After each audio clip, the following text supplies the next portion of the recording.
All right, folks, Yishai Fleischer here. Out there in the narrative war, that's the front of the battle that talks about ideas and public perception of Israel and its conflict with jihadism. One of my heroes out there, and I'm not using that word lightly, I mean it, is Elica Le Bon. Iranian born, moved to the UK to seek asylum. She's an attorney, an activist. She appears on Piers Morgan, strong social media presence.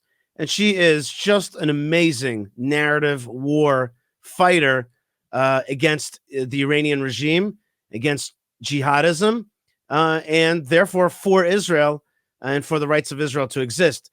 Here, I want to show you a video that she just takes apart the effort to hide away what is really behind the jihadism that Israel faces. And this is one of the main challenges out there. And she'll get to it at the very end of the video. There's a monster that's right in front of us, and yet it's camouflaged in some way that people just accept this monster as this liberal and progressive thing, where in fact it's a monster that wants to destroy the Jews like Hitler and take over the world and completely get the world to submit to it, and destroyed Iran and destroyed really parts of the Middle East has been destroyed by this jihadist ideology, and we're now trying to push back on it. Here's Elica Le Bon explaining how she relates to those people who are really a part of the effort to hide what the jihadism is all about with the use of their language. Can I tell you what I'm not doing anymore?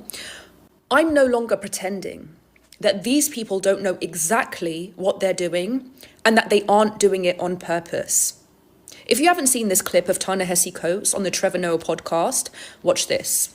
Well, 20 years old, born into Gaza, which is a giant open-air jail.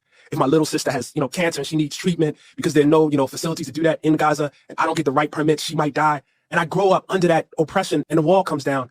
Am I also strong enough? Well, I say, this is too far. I don't know that I am. I don't know that I am. This is the age-old alliance between leftists and jihadists. It is a personal agenda. And let me explain how I know that they know what they're doing. Ta-Nehisi Coates is representing as an authority on this matter. Going on TV, talking about it on podcasts, even having written books. You do not become an authority on this matter without having done extensive research. And if you did the research, you would have come across the facts to debunk your position. You didn't miss the facts. I know that when you said, gee, if I were Hamas and I was subject to a blockade, I know you didn't miss the fact that blockade was imposed in 2007 after Hamas took control of the Gaza Strip, an internationally recognized terrorist organization. I know you didn't miss the fact. Right. Remember that in 2005, Israel gave away, stupidly, Gaza control over Gaza, gave it to the Palestinian Authority. Palestinian Authority then had elections. Hamas took over. They killed off and threw out and abused and brutalized the remaining Palestinian Authority representatives. I don't like either of them. But the bottom line is that Israel gave away the Gaza Strip, and very quickly, Jihad took over this huge swath of land, which they could have used for a decent life for the folks that live there. But that is not the direction they went. They went in the direction of creating a Jihad forward base, a totally armed forward base to attack Israel. So she's saying, that Hamas had all this land that they actually had control of, which they could have lived in decently. When you said, Jihad if I were Hamas and I was subject to a blockade by air, land and sea, I know you didn't miss the fact that they were smuggling weapons from those very ports. I know you didn't miss the fact that Egypt has the same blockade for the same fears of smuggling, terrorism, in alignment with the Muslim Brotherhood and militancy. Just here, I want to make a tiny correction. Egypt seemingly turns a blind eye to smuggling of weapons, but in one direction. So she's right that Egypt does not want Islamic Brotherhood in Egypt, but they basically have a wink-wink relationship with Hamas where they say, we'll help you smuggle weapons into the fight with Israel as long as you don't start up with us here in Egypt. So they certainly enforce a blockade of weapons flowing into the Sinai. But from Sinai into the Gaza, maybe they're even supportive of it. I know when you sat there and said jihad, if I were Hamas and I didn't have access to good hospitals in Gaza, I know you didn't miss the fact that Hamas embezzled millions and millions of dollars of the Gazan people's money, not to build hospitals, invest in medicine, science, advancements, no, but to build complicated networks of terror tunnels underground, missiles, weaponry, rockets. When they invested those millions into terrorism, you missed the fact that that's why Gaza doesn't have good hospitals on your journey to becoming an authority on this matter. And then you want to tell me, if you were Hamas and you couldn't access those hospitals. So the first point is she's saying, and I'll just summarize it.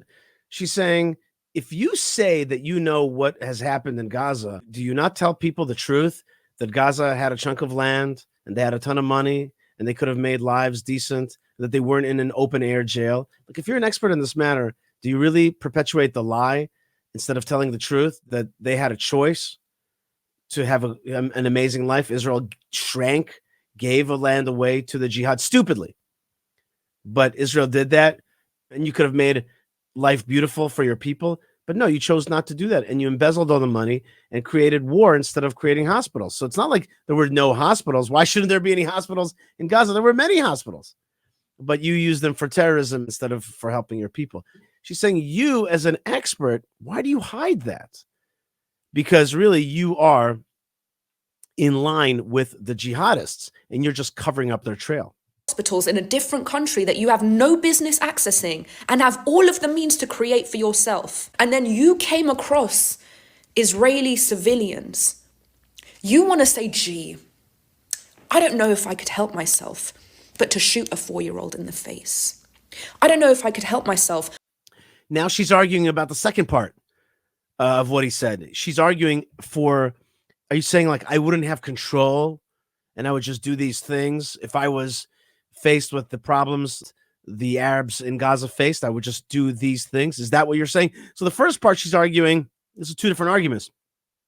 The first thing she's saying is you're hiding the truth from people that you're talking with. You're not telling them who started this war, who armed for this war, who embezzled money, who got land but used it as a forward base for the jihad. Now she's saying, and you're making it look like it's okay to murder Jews just because things weren't so great for you. That's really what you're saying to the world, that you'd be willing to do these horrific things? Rape innocent people. I don't know if I could help myself, but to snap their necks, throw them on the back of a truck and spit on their naked bodies. I don't know if I could help myself, but to drag their naked bodies in the street on motorcycles. I don't know if I could help myself, but to capture a family of 5 and make them watch as I killed each of their children one by one. I don't know if I could help myself, but to set them on fire. I don't know if I could help myself, but to kidnap innocent people and hold them in terror tunnels for 10 months and then shoot them in the head at close range. I just don't know if I could do it.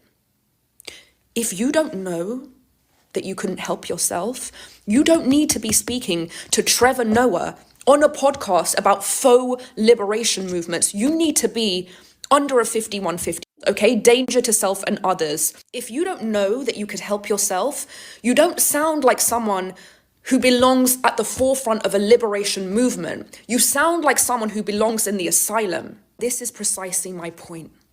How much evil, in furtherance of their own agenda, can they disguise under humanity? Strong words.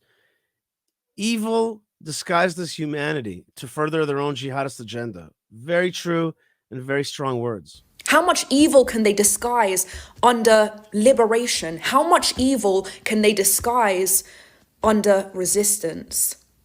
The thing is, though, when you break down their logic or reverse it, it just doesn't quite check out. If I were to say, if I were an Israeli and my grandma was killed in the Second Intifada, and My mum was killed by Hamas. All of these surrounding neighboring countries were attacking but my entire country's existence. Constant terrorist attacks, not just by rockets, invading, killing us by gunfire, constant October 7th, even before the creation of the country, constant pogroms and attacks. October 7th, after October 7th, even before that, being kicked out of all the Arab countries, kicked out of Germany, Russia, Eastern Europe, even before that in the medieval ages, the Spanish Inquisition, kicked out of England after being scapegoated for the Black Plague and the Black Death, even further back than that, being kicked out of my ancestral homeland and subject to conquest after conquest after conquest, dimitude, reduced to second, third class citizens, persecuted for 2,000 years. And then after my grandma was killed, after my mother was killed, I came across a family of innocent Arabs, a young child. Can I tell you how I'd finish that sentence? I'd take care of that child, give them a hug, because that is a fucking baby, you fucking psychopath.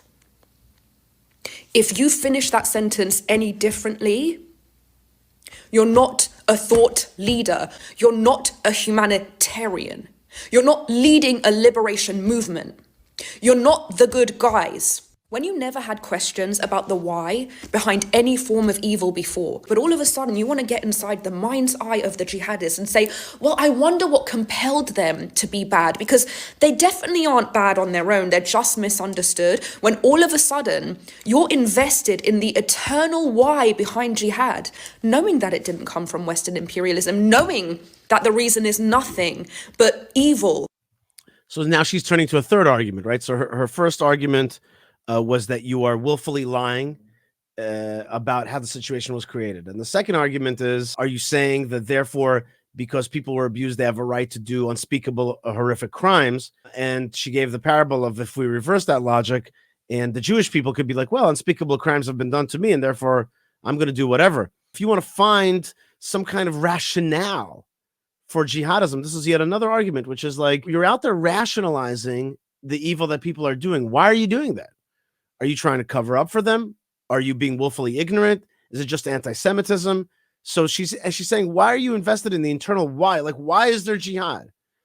And instead of actually looking at it, which is, it's an ideology of conquest and hate and supremacy, she's saying, like, if you're finding rationales for it, it's because you're looking for rationales for it for some reason. You're invested in the eternal why behind jihad, knowing that it didn't come from Western imperialism, knowing that the reason is nothing but evil, power, control, domination, supremacy, racism, bigotry, greed, fundamentalism, extremism, indoctrination, when you know that's the reason. And then you sit there with the eternal why behind jihad. You're not doing that by accident. Right, so you're not doing it by accident. You are playing cover for the jihad. That's what this is about. Or you're playing cover for your own anti-Semitism. Meaning to say, anti-Semitism is a kind of often occurring feeling in people, but they need justification for it. So this is the thing that justifies your jihadism, is by finding a reason why and talking about oppression of Arabs and thereby justifying jihad against or anti-Semitism against Jews. You know what the best part about this is? This man, Trevor Noah, okay? By the way, we've seen the tweets, Trev. Trevor with the tweets had the nerve to sit there and say, I'm just so angry for Ta-Nehisi Coates for being accused of extremism. It's Trevor Noah himself who once said, I prefer the obvious monster to the invisible monster, because with the invisible monster, you have to invest all your time and energy into fighting to prove that the monster exists. Well, let me ask you something, Trevor. Trevor with the tweets. What do you do when people don't see the visible monster that's right in front of them? What do you do? Is that an accident that they don't see the monster right in front of them? Is it an accident that they don't actually think it's a monster when it's time to scapegoat the Jews against the Western world and align with the Islamists? Is it that they don't see it? Or is it that they see the monster, they support the monster, and they know exactly what they're doing? Wow, like a tour de force to me. Just a tour de force about the state of affairs out there. Here come these folks on podcasts, and they weave a tale of lies. It's a tale of lies out there. And here comes Elica Le Bon with great articulation, amazing articulation, clearly lining up the motivation of the haters out there on the podcast and the videos. They want to tell, and let me make it simple. They want to tell us a tale that people are being abused and they're just doing everything they can to liberate themselves. Instead of telling us the tale that these people are actually part of a huge monster that has been trying to destroy Israel for the last 100 years, and that they're trying to, and that they have an ideology of jihadism and conquest and destruction of anything that stands in the way of the supremacy of Islam. And that's what this is about. And that the whole liberal tale that has been weaved is nothing but that, a tale. It's nothing but a veil. It's nothing but a storyline that has been taught to us. And some of us are ignorant and we fall for it. And some of us are looking for an excuse to accept it because we hate the Jews, we hate Israel, and we have, these kind of ideologies lingering inside. And that's what these spokesmen are really, what are they really doing out there? They're being the front of the jihad by telling this false narrative, catching ignorant people. That's the majority, and giving the haters an excuse to hate the Jews and to hate Israel. Well, Elica Le Bon, you've done an amazing job, and I love this video, and I'm very honored that you are out there fighting for truth and fighting for the cause. And thank you so much for your work. And folks, what we do here on Yishai Fleischer TV is simple. We're trying to give each other strength. We're trying to give each other strength in faith, in our rights, in our relationship to God, in our relationship to the land of Israel, in our good relationship with lovers of Israel throughout the world. We got to give each other strength. That's what this channel is all about. It's just about giving each other strength. If you want to write me an email, yishai@yishaifleischer.com. If you want to support our broadcasts, buymeacoffee.com/Yishai. If you want to keep fighting for Israel and building up the land of Israel and spreading Torah to the world, fightforisrael.org. And if you want to support the folks that hold on to the Jewish community of Hebron, which is the initial seed, that is where Abraham and Sarah, Isaac and Rebekah, Jacob and Leah are buried, that strong community that is holding on to the tombs of the founders and therefore the root of Jewish civilization, that's hebronfund.org. And don't forget, folks, God is watching. Truth is power. Spread it to the world, and you'll see that there's going to be just more light in this world if we are the broadcasters and rebroadcasters of strength and truth. God bless you wherever you are, and shalom.